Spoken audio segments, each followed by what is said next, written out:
एक तरफ धर्मेंद्र प्रधान को खड़ा करो और एक तरफ हमारे इन लोगों को, हमारे देश के लोगों को खड़ा करो। वोटिंग करा लो, जिसकी ज्यादा है उसकी बात मानी जाएगी। ये अम्बेडकरवादी हैं, ये अनुशासन में नंबर 1 पे आते हैं, ध्यान रखना इस बात को। आज जो ये लड़के मेरे जितने भाई यहाँ खड़े हैं ना, ये अंबेडकर साहब की देन है कि यहाँ पर हम छाती तोड़ा करके खड़े हैं अपने देश के तिरंगे के लिए। ये उन्हीं का ही संविधान था जिसने ये हमें हक दिया, राइट टू प्रोटेस्ट, अपने हकों की मांग रख सको। उन्होंने ही, बाबा साहब अम्बेडकर ने ही 2 चीजें बताई थी, देश के खिलाफ और देश की सरकार के खिलाफ। देश के खिलाफ बात करने वाला, ये जितने भाई खड़े ना सब उसके विरोधी हैं। देश के सरकार के खिलाफ बात करने वाला, वो हमें हक है। जिनके पूर्वजों की अम्मा कभी इंदिरा गांधी हुआ करती थी, आज उनका बाप मोदी बन के घूम रहा है। याद हो आपको अटल बिहारी वाजपेयी जी की सरकार गिर गई थी, ये भी तुम्हारी है, ध्यान रखना। सरकार बीजेपी की है, गिराने में टाइम नहीं लगेगा। अगर युवाओं के साथ खिलवाड़ हुआ, देश के साथ खिलवाड़ हुआ, तो जिस प्रकार से युवा खड़ा है ना, 26 तारीख आ रही है, बता देंगे 26 तारीख का ऐलान है। जिस प्रकार से अंग्रेजों के साथ मिलकर के और मुगलों के साथ मिलकर के लोगों ने, हमारे ही देश के लोगों ने राज कराया था, आज उन्हीं के वंशज आज इस प्रोटेस्ट के खिलाफ बोल रहे हैं। ध्यान रखना इस बात का। यार देखो, फिर लोग बोलेंगे ऐसी बात बोलता, जब देश के अंदर मुगलों ने राज किया था, मुगलों ने राज करके ये कहा था या तो हिंदू बनो, या तो मुस्लिम बनो, या फिर सर कलम करवाओ। तो ध्यान रखना, सिख भाइयों ने ही अपने सर कलम करवाए थे और तुम्हारी बहनों की माओ की इज्जत बचाई थी। ध्यान रखना, और देश को आजाद कराया था।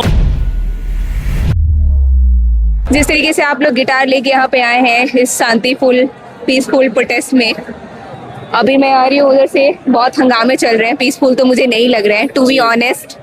जो पीसफुल होना चाहिए, जो हम बार बार अपील कर रहे हैं कि पीसफुल होना चाहिए, लेकिन नहीं हो रहा है।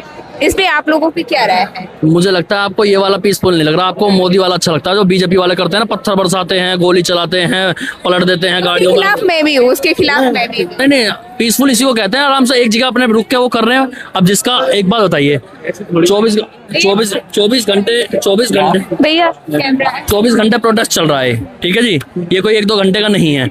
अब बच्चों का खाएंगे भी, खाने का भी टाइम होता है, थोड़ा सोने का भी टाइम होता है, थोड़ा मनोरंजन का भी टाइम होता है। अब जो उधर है मंच के पास, वो मंच की वो सुन रहे हैं वक्ताओं की बात, और जो पीछे हैं वो अपने मनोरंजन के लिए आए। यहाँ कोई गाली तो किसी को दे नहीं रहा, सीधी सी बात है। मैं कह रही हूँ थोड़ा सा ये हंगामे हो रहे हैं ना, यहाँ पे लड़कियां भी हैं, हंगामे हो रहे हैं। एक लड़की दिखा दो, ये कहते मुझे छेड़ दिया। नहीं, यहाँ तो मेरे को भी नहीं अनसेफ फील हुआ। मैं भी घूम रही हूँ, हाँ, मैं खुद घूम रही हूँ। कब से घूम रही हूँ? अच्छा, एक बात बताइए, अभी जिस तरीके से मोदी जी कल इंस्टा पे आके बोल रहे हैं कि मैं बच्चों को सुनूंगा, बहुत सारी चीजें हो रही है। उन्होंने बोला कि इस बात को मैं संसद में उठाऊंगा, हेलो फ्रेंड्स करके। आपने उनका रील भी देखा होगा। क्या लगता है कि ये सरकार जब तक अभी तक नहीं सुनी तो आगे भी सुनेगी और ये बात संसद में उठेगी? मुझे ऐसा लगता है मोदी जी के कान में ना घूघ भर गया। मोदी जी को कनाट प्लेस में जाकर 10 रुपए में निकलवाना चाहिए। इतने दिनों बाद सुनाई दे रहा है क्या आपको? इतने दिनों बाद दिखाई दे रहा है? चश्मा भी सही करवा लो। चश्मा जो लगा रखा है ना, मुझे लग रहा है उसका ना थोड़ा नंबर बढ़ गया है। ठीक है, तो मोदी जी को मैं कह देना चाहता हूँ कि आप जो ये बात कल रात को कह रहे हैं लाइव आकर के, ये बात आप बहुत दिन पहले कह देते। ये बच्चे हैं, कोई आतंकवादी नहीं है, ये देश के बच्चे हैं। अगर पंजाबी प्रोटेस्ट करे तो खालिस्तानी, और किसान कर रहे हैं तो वो आतंकवादी, ठीक है। और जो बच्चे कर रहे हैं ये भी तुमने आतंकवादी, चाइनीज भंडारा। तो एक बात बताइए, जो आपके बीजेपी के लोग जो करते थे, स्मृति ईरानी लेट जाती थी, घेट फाड़ फाड़ के, छाती फाड़ फाड़ के, आज कहाँ गई हो? आज क्यों नहीं आ रही हो? आज कहाँ चले गए? तो यही बात, सब चीजें नोट हो रही है। ये युवा है, इसकी याददाश्त कमजोर नहीं है, ये आपकी तरह बुजुर्ग नहीं है, ये युवा है। इसका जवाब, इसका जो आपने चोट दिए ना लोगों को, जो घाव दिए हैं, इसका आपको 27 के अंदर हर्जाना भुगतना पड़ेगा। अच्छा, आखिरी कील ताबूत में ना युवा ठोकेगा, ये क्लियर है। जिस तरीके से हमारे देश के चीफ जस्टिस जो हैं, उन्हीं के एक बयान से ये इतना बड़ा हमारा आंदोलन चालू हुआ। उन्हीं ने ही इस प्रोटेस्ट को सुने। जिस तरीके से फर्स्ट डे पुलिस ने लाठी चार्ज किया था और हमारे मुद्दे को लेकर के वकीलों ने जब उनसे बात करने की कोशिश की तो वो बोले कि हमारे पास टाइम नहीं है, टाइम खराब मत करो। क्या कहना चाहते? देखिए, ऐसा है, मैं आपको एक चीज बता दूं। एक बात के 2 पहलू होते हैं। एक तो सबसे अच्छा कि उन्होंने एक चीज बहुत अच्छी कर दी कि सारा देश का युवा और सारा देश के आदमी एक हो गए। जो लोग बटे हुए थे ना, वो भी एक हो गए। ये तो बहुत अच्छा हुआ उनकी बातों से। दूसरी बात ये, जो उन्होंने कहा कॉकरोच, मुझे लगता है उन्हें अपने बच्चे ही कीड़े मकोड़े दिख गए हैं। उनके घर में भी बच्चे हैं, क्या अनाथ है क्या? वो भी मोदी जी और योगी जी की तरह क्या है? मैं आपको बता देना चाहता हूँ, जितनी ये सरकार आतंक मचा रही है, जितना वो कर रही है, ये युवा है, इसका जवाब जरूर देंगे। आपको लगता है कि मोदी जी सीजेपी के आगे झुकेगी? देखो झुक तो गई है, ना झुकती तो कल लाइव भी ना आते। जो कभी जिंदगी में लाइव ना आया, जिसको ये नहीं पता लाइव की स्पेलिंग क्या होती है, उसको ये नहीं पता होगा लाइव की स्पेलिंग क्या होती है फोन पे, वो लाइव आ गया पहली बार। तो ये बहुत बड़ी ताकत है। और मैं तो धन्यवाद करूंगा अपने देश के युवाओं का। अनपढ़ गंवार आदमी को तुमने लाइव बता दिया कहाँ आते हैं, लाइव कैसे आते हैं। उस पे आगे हेलो फ्रेंड्स कह रहे हैं वो। हेलो फ्रेंड्स, फ्रेंड्स की स्पेलिंग नहीं आती होगी, है ना। एक गैल गैल लेके घूमते जब बाहर जाते हैं तो वो बेचारा जो हिंदी में कन्वर्ट करता है, ट्रांसलेटर। चैनल पे ना जाके इंस्टाग्राम पे दिए। आपको क्या लगता है कि जिस तरीके सीजेपी में एक और चीजें देखने को मिल रही है कि सोनम वांगचुक जी ने अपना धरना प्रदर्शन खत्म कर, मतलब भूख हड़ताल खत्म कर दिया है, और अभिजीत दहिया ने जी, सॉरी दहिया जी जो हैं वो दीपके दहिया जी, वो भी बर्गर खाते हुए पकड़े गए। वो उन्होंने भी यहाँ से दहिया जी। ऐसा जी, हाँ। भूख तो आपको भी लग रही होगी, आपने सुबह से बहुत कुछ खाया होगा यहाँ, और वही वाला खाया होगा। नहीं, मैं यहाँ के अभी तक टू बी ऑनेस्ट पानी के अलावा कुछ भी नहीं पी हूँ, ठीक है। हाँ, पी रही हूँ, डोंट वरी। हाँ, मैं ये इसके लिए मना नहीं कर रही हूँ। यहाँ बहुत सारी चीजें सुविधा लोगों को मिल रही है। मैं टिश्यू पेपर यहीं की यूज कर रही हूँ, मैं उसकी बात नहीं कर रही हूँ। मैं इसकी बात कर रही हूँ कि अभी वो जाके प्रोटेस्ट के खिलाफ बड़े चैनलों पे बैठ के उठपटांग चीजें बोल रहे हैं, उसको क्या? ऐसा है, आदमी का मन होता है। जितने आदमी खड़े हैं सबका मन अलग है, सबकी सोच अलग है। कब कौन कहाँ क्या बदल जाए उसको हम कह नहीं सकते। जिस प्रकार से राघव चड्ढा क्या था वो भी तो पहुंच गया वहाँ। पहले उनके खिलाफ बोलता था, अगले दिन देखा वहीं बैठ गया जाके। ये चीजें जो हैं ये सब एक प्रायोजित चीज होती हैं। कुछ लोग लालच में, कुछ अपने पद के लालच में, कुछ ऐसे भटक जाते हैं। पर लेकिन ये जो युवा है ना, ये अपने हक अधिकार के लिए लड़ रही है, ये नहीं बदलेगी। सोशल मीडिया पे नैरेटिव फैलाई जा रही है कि यहाँ पे अलग समुदाय के लोग आके नारेबाजी कर रहे हैं, ये शांतिपूर्ण प्रोटेस्ट भी नहीं हो रहा है। ऐसा है जी, यहाँ सभी धर्म के, सभी जाति के लोग खड़े हैं। यहाँ कोई किसी के लिए गलत नारे नहीं लगा रहा। गलत नारे वो लोग लगाते हैं जो अपने आप को धर्म के ठेकेदार बताते हैं, चाहे वो किसी भी धर्म के हो, चाहे हिंदू है मुस्लिम हो, ठीक है।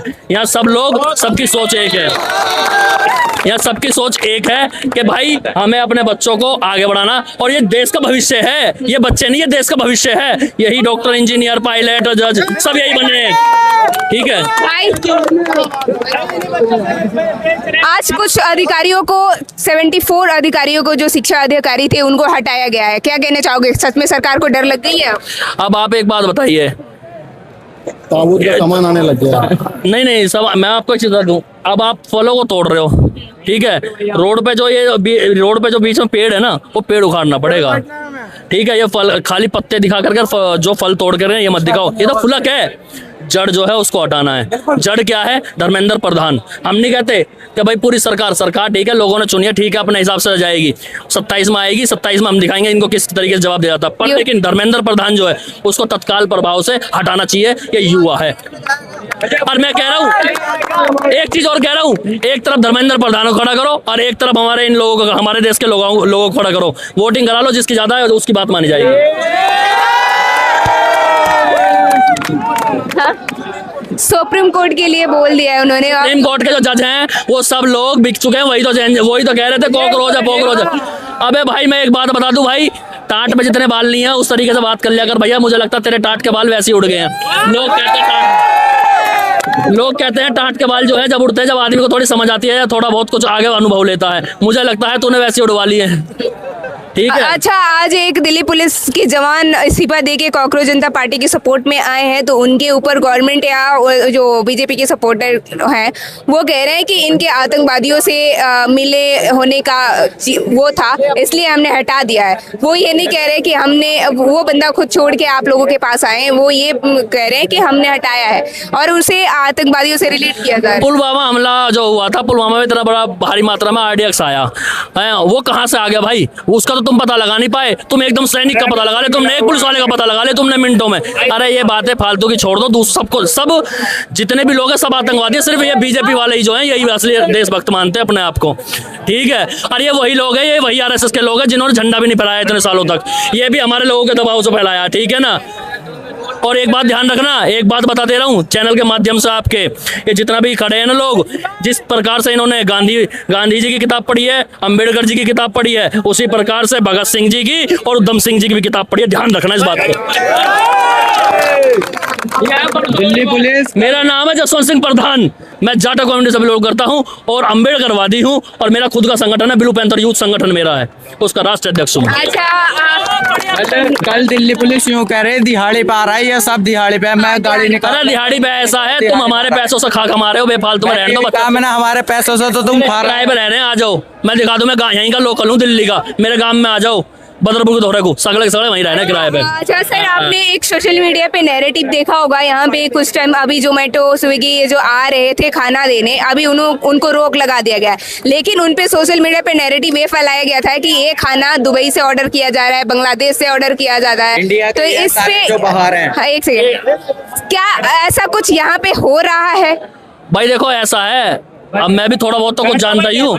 आप एक काम कीजिए, चलो इसका तो तुमने फंडिंग निकाल ली, जो विदेशों से फंडिंग आती है ना बीजेपी को, उसका भी निकाल लो अकाउंटों में, किस बीजेपी के नेता में कितना आता है। और मैं बता दूं फंडिंग, और सुनो, इसको बोला जाता है बुद्ध की धरती, बाहर विदेशों से फंडिंग आती है, बुद्ध जो मानने वाले लोग हैं, जिनकी आस्था है ना बुद्धिस्ट में, वो लोग फंडिंग करते हैं, वो गलत नहीं है। वो सब लोगों का अपने अपने विचार है, अपना अपना मन है और अपने अपनी आस्था है। अब इन बच्चों में सब लोग ये देख रहे हैं कि भाई देश का उद्धार होगा, जो लोग बाहर विदेशों में नौकरियां कर रहे हैं वो भिजवा रहे हैं, अब वो यहाँ आके तो भिजवाएंगे नहीं, है ना। राहुल गांधी यहाँ पे आके प्रोटेस्ट में शामिल नहीं हो रहे हैं, लेकिन इस प्रोटेस्ट को कहीं ना कहीं ले जाके प्रधानमंत्री के आवास के सामने प्रोटेस्ट कर रहे हैं, तो उनके इस राजनीति को कैसे देखते हो? ऐसा है जी, जिसकी जितनी पहुंच है वो उस तरीके से कर रहा है और करना भी चाहिए।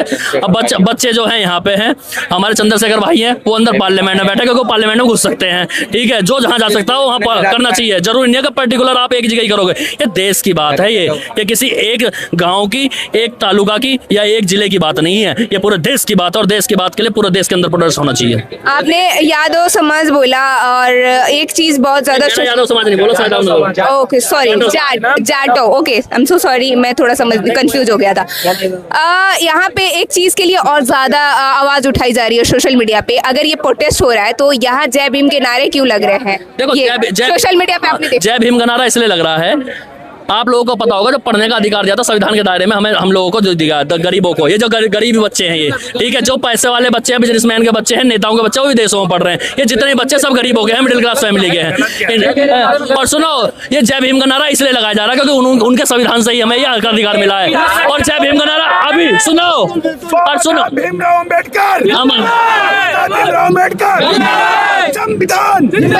सुनो, और सुनो, जिनको ये दिक्कत है ना बाबा साहब के नारे से, तो उनको मैं बता दूं, यहाँ सभी जितने भी धर्म के, किसी भी धर्म के हो, किसी भी जाति के, सबका सम्मान है और सबके नारे लग रहे हैं, सब लोग लगा रहे हैं, यहाँ किसी का कोई वो नहीं है, अनादर किसी का नहीं करते, ये अम्बेडकरवादी हैं, ये अनुशासन में नंबर 1 पे आते हैं, ध्यान रखना इस बात को। आज जो ये लड़के मेरे जितने भाई यहाँ खड़े हैं ना, ये अंबेडकर साहब की देन है कि यहाँ पर हम छाती तोड़ा करके खड़े हैं अपने देश के तिरंगे के लिए। ये उन्हीं का ही संविधान था जिसने ये हमें हक दिया, राइट टू प्रोटेस्ट, अपने हकों की मांग रख सको।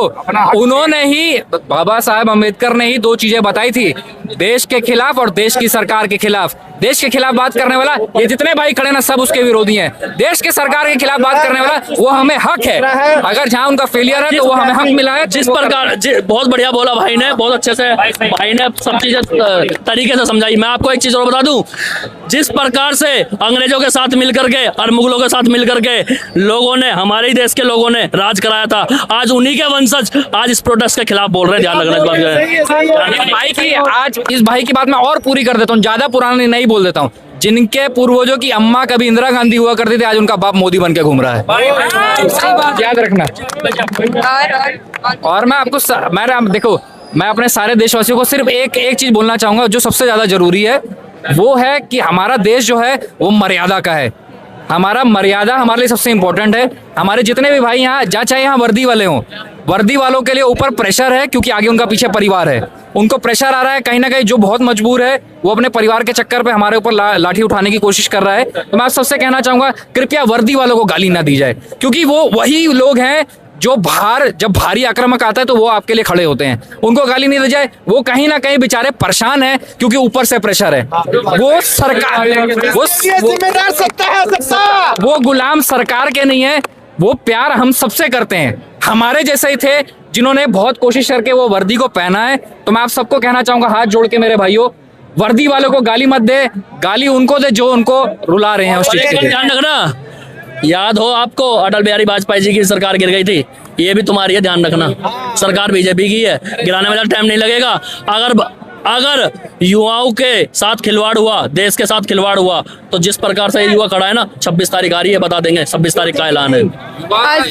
एक सवाल और रहेगा, पग से जैसे बात आई, यहाँ पे जैसे जहाँ पे अगर आप पग देख के लोग किसी प्रोटेस्ट में अगर पग पहन के कोई चला जा रहा है तो उसे खालिस्तानी बोल दिया जा रहा है, मुस्लिम की टोपी कोई पहन के चला जा रहा है तो उसे आतंकवादी घोषित कर दिया जा रहा है, इसमें क्या कहना चाहोगे? मैं इसका एक जवाब देना चाहूंगा यार, देखो फिर लोग बोलेंगे ऐसी बात बोलता, जब देश के अंदर मुगलों ने राज किया था, मुगलों ने राज करके ये कहा था या तो हिंदू बनो, या तो मुस्लिम बनो या फिर सर कलम करवाओ, तो ध्यान रखना सिख भाइयों ने ही अपने सर कलम करवाए थे और तुम्हारी बहनों की माओ की इज्जत बचाई थी, ध्यान रखना, और देश को आजाद कराया था उन्होंने।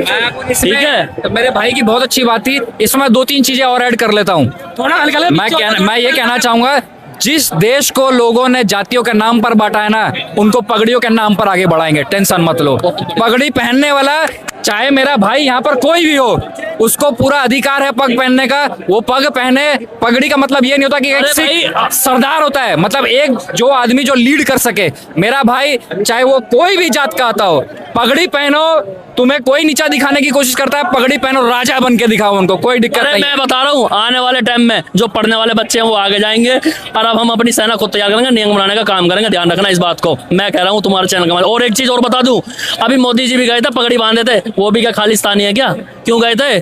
अबे क्यों गए थे? पगड़ी पहन के घूमते रहते हैं। जिनको ये चाइना का एजेंट बता रहे थे, कल इन्हीं के मिनिस्ट्रीज के लोग जाके उनको कल सूप पिलाया है। नड्डा जी क्यों चले गए? अरे वो तो चाइनीज एजेंट थे, जेपी नड्डा जी भी चाइनीज एजेंट वो कर रहे हैं। सिंपल सी बात है, एक सिंपल सी बात है कि मोदी जी के पास अगर किसी भी चीज का जवाब नहीं होता है तो वो हिंदू मुसलमान करते हैं हर एक स्टेट में। अगर आपको पता हो मैम, मोदी जी के पास अगर किसी भी चीज का जवाब नहीं होता है तो आपको हिंदू मुसलमान में बांटते हैं, ये सभी लोग जानते हैं। किसी भी स्टेट में वो ऐसा ही करते हैं क्योंकि उनके पास जवाब होता ही नहीं।